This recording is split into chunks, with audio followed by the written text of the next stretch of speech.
Kirk Johnson here at CARICON 2021, a celebration of Caribbean literature. Today I'll be reading a short passage from Roasting Karma.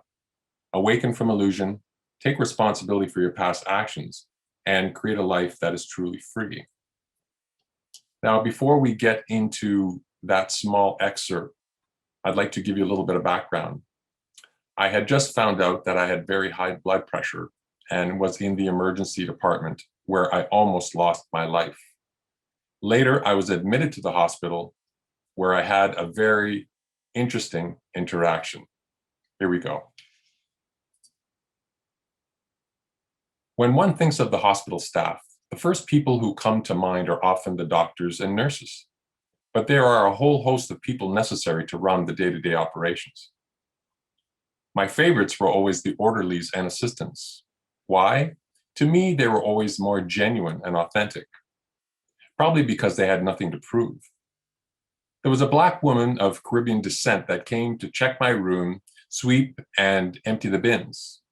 She looked around as she came near, leaned in, and whispered to me, "You shouldn't be here." Okay, I thought, if what was happening the last few days wasn't enough to make my hair stand on end, this was it. "What do you mean I shouldn't be here?" I asked. She just shook her head and repeated the same words, "You shouldn't be here." She looked around again.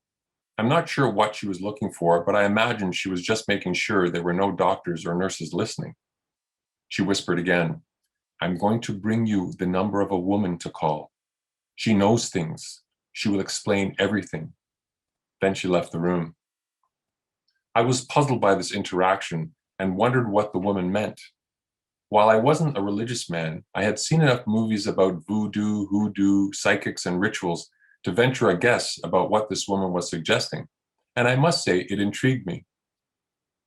I couldn't wait for her to come back.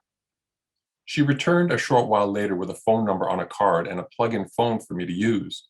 She instructed me on what time I should call, which would be later that evening, and then she left again. At the prearranged time, I made the call. The whole event seemed so strange and macabre, and the conversation with this woman was no different.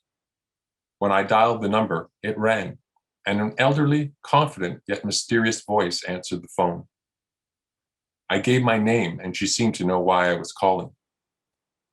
I mentioned that the lady in the hospital told me I wasn't supposed to be here and gave me your number. Can you tell me what she was talking about?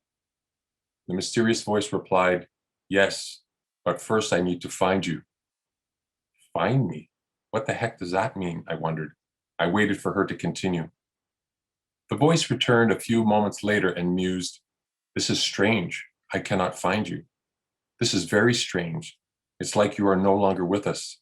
It looks like you're going to have to moan it out." Yes, you're going to have to moan it out. That is all I can tell you. You're going to have to moan it out.